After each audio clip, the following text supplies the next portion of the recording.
This is the eHealth Radio Network, your source for health advice on demand. And now your host, Eric Michaels. Thanks for joining us once again here on the eHealth Radio Network. This is your host, Eric Michaels. eHealth Radio gives you the most current health information, news, and advice featuring some of the leading innovators in healthcare and wellness who are changing healthcare as we know it. For more eHealth Radio reports, we invite you to visit our main radio channel site at eHealthRadioNetwork.com. Today we're speaking with award-winning dentist and author Dr. Kourosh Maddahi from Dr. Kourosh Maddahi Cosmetic and Anti-Aging Dentistry, located in Beverly Hills, California. And Dr. Maddahi, thanks for joining us here today on eHealth Radio. Thank you, Eric. Thank you for having me. Well, you're certainly more than welcome and really appreciate your coming out to be with us here today. So let's dive right into it. Our dental care has traditionally focused on killing bacteria, but does our mouth have any good bacteria? Yeah, I think that's the biggest myth. We've been sort of bombarded by the news that bacteria is bad, but yet 98% of the bacteria in our mouth are healthy, good bacteria that is protecting us against disease and infection.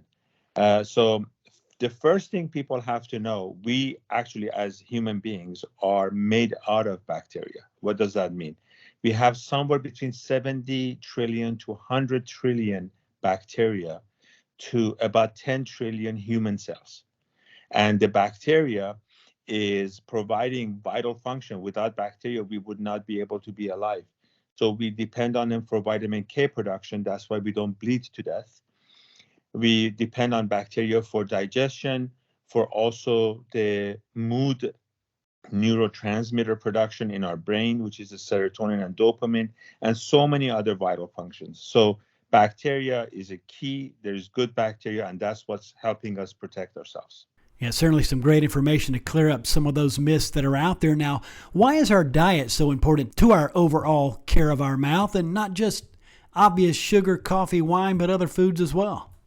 Yeah, so, if we start to look at the whole idea of what's affecting the health of our mouth and then health of our body, because there's a connection, then we start to also focus on the diet. So in our mouth, as we just talked about, 98% of the bacteria are good bacteria.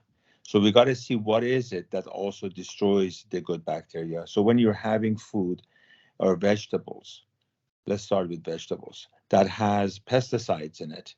Pesticide is antibacterial. So what it does is starts to destroy the good bacteria in our mouth.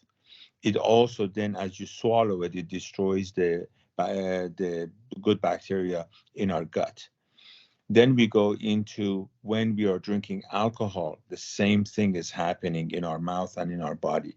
When we're eating meat that has antibiotic in it, be it beef or chicken, that starts to also harm the good bacteria in our mouth and also in our gut. So diet has a lot to do with what happens in terms of our protection that we have in our mouth. That's certainly some interesting information and great insight as well. Tell us also, what is the microbiome diet outline in your book, The Toxic Overload, and who should follow it? Good. So let me first explain to you what is a microbiome. Microbiome is a series of microorganisms mainly made out of good bacteria. And there is some small level of bad bacteria, some small levels of viruses and fungi in it. Where is the microbiome? Microbiome is on our skin. So it covers all of our skin. It's in our eyes, in our nose, in our ears, in our mouth, in our gut, and in the birth canal. What is the primary function? The primary function of microbiome is to protect us against disease and infection. So when we're thinking about our immune health, microbiome is the first line of defense. Our immune system gets kicked in as a secondary. So when there is inflammation or infection is where our immune system gets activated. But primarily is our microbiome that is trying to keep infection and inflammation out of our system. So then I talk about that we have two immune systems then. The primary immune system is the microbiome, secondary is our own immune system. Now, when we're talking about a microbiome diet is, again, we're going back and talking about a diet that does not destroy the microbiome. First, it starts, believe it or not, with your oral care products. Oral care products are traditionally, uh, they are antiseptic, they kill bacteria. So if you're killing the bacteria, you're destroying the microbiome in your mouth, and you're destroying the microbiome in the gut. Even though people are just rinsing their mouth with the antiseptic mouthwash or brushing their teeth with the antiseptic toothpaste and spitting it out, still the alcohol, still all of these ingredients that are antimicrobial gets absorbed into our bodies through the tissues of the mouth and also into our blood system. So it is very key to understand that in order to have a microbiome safe diet, it starts with, first of all, not using antiseptic mouthwashes and toothpaste, two, antibiotic free types of food with the meats, and then also consumption of alcohol has to be very moderated because it destroys it. The other part of it also is that when we're constantly using hand sanitizers, we're destroying the microbiome on our hands. So again, soap and water is the best way to protect ourselves, but at the same time, not to destroy the microbiome on our skin. Fabulous information shared so far. Really appreciate your visit with us today. We're speaking with award-winning dentist and author Dr. Kourosh Maddahi from Dr. Kourosh Maddahi Cosmetic and Anti-Aging Dentistry in Beverly Hills here on eHealth Radio's Cosmetic Dentistry and Health News channels, a part of the eHealth Radio Network. Also, as we continue on, you say gum disease is an indication of possible health disease. Bad breath can also indicate lung cancer and exclusive bleeding of the gum points to a bad diet. What do you recommend to your patients as the genesis of these problems begin in one's mouth? Yeah, so the key part of it is having a healthy gums. So that becomes the main part of it.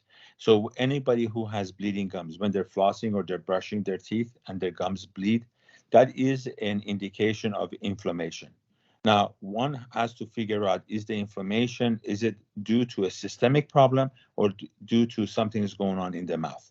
If something is happening in the mouth, means you got to get regular cleanings, making sure that the plaque and the tartar buildup around the teeth is cleaned up, because within the plaque and the tartar buildup, there are toxins that are being released that are destroying the gum, the tooth structure, and the bone. And then what we also know is that the correlation between gum disease, heart disease, diabetes, lung cancer, colorectal cancer, premature babies, Alzheimer's, and everything else. So again, this is very much related: healthy mouth, healthy body, and also indications of something going on systemically with the stomach or with the lung that shows up in the mouth as bad breath is also has to be investigated as well. So proper hygiene, regular checkups is a key to making sure that the inflammation in the mouth is contained. And if there is no inflammation and yet there's still some other issues such as bad breath, systemically, we have to be checked to make sure that there's nothing else going on with our body. Yeah, really some good information on that as well. Now, during the mask mandates, during the COVID pandemic, many of us have discovered we have bad breath. What can one do to safely take care of that problem? Yeah, so first we have to look at what happens when you're wearing a mask most of the day. One of the things that happens first is that there is a dry mouth effect. And the dry mouth effect inside the mouth, what it does, it causes bad breath, number one. But more importantly, what it does is that the cavity-causing bacteria in our mouth gets shut up because there is less saliva protecting us. So again, saliva is a first line of defense. If the saliva goes down, mouth is dry, then the chances for inflammation in the gum and getting cavity goes up. So what happened after the pandemic, one of the things that we really saw is that what is called masked mouth in our practice.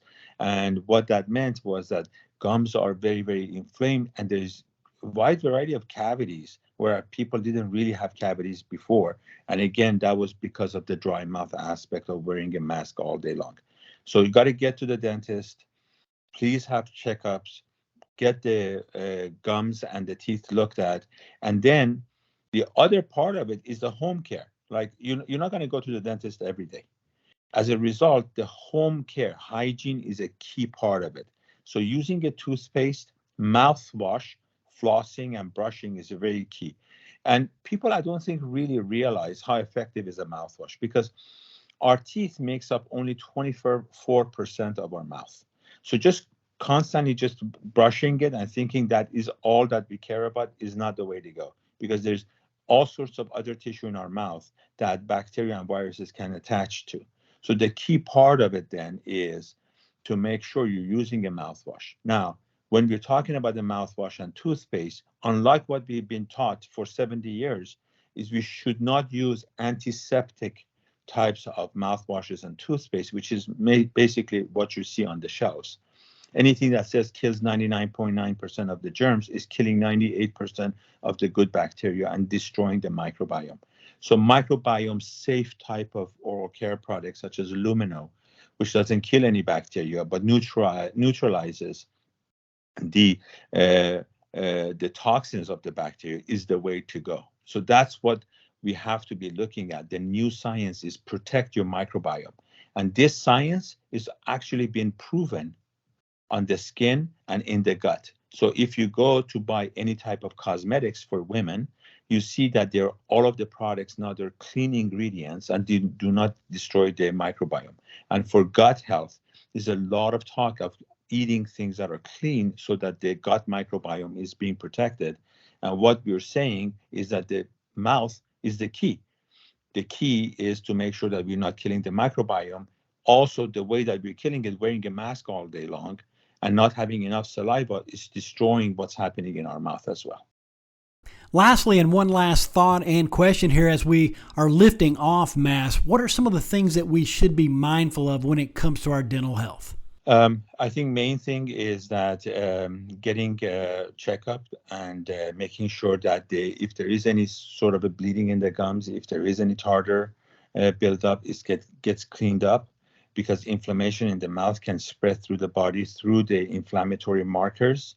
The mouth is a very specialized organ, particularly because the rate of absorption of what happens in the mouth to go through the body goes through multiple different ways. One is you are swallowing things through the mouth.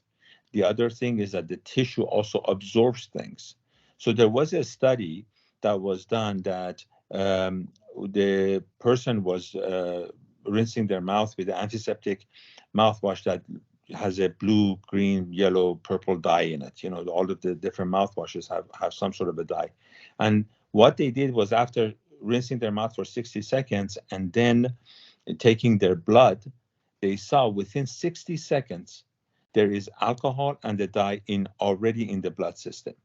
This is why the cardiologists tell the patient that are having a heart attack to put a couple of nitroglycerin pill underneath their tongue, because it gets absorbed into their body faster than swallowing it.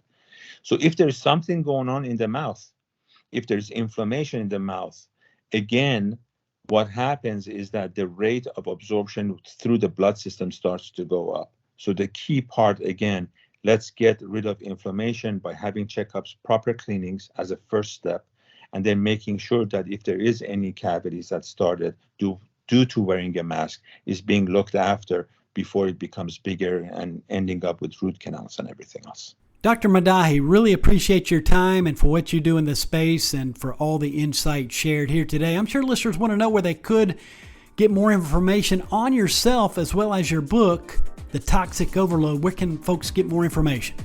Yeah, so my website, drmaddahi.com.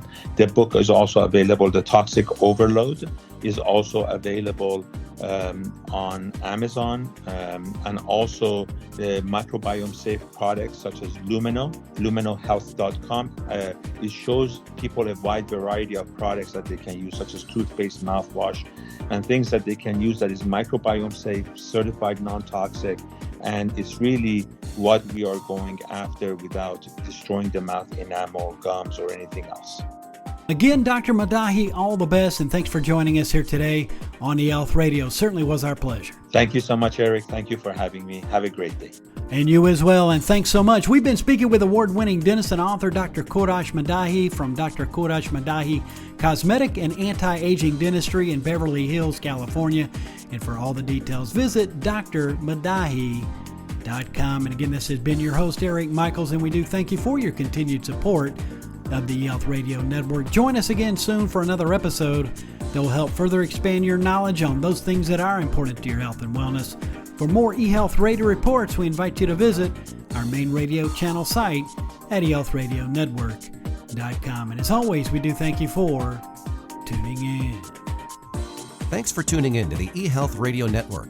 For more information or to subscribe to this podcast, visit eHealthRadioNetwork.com.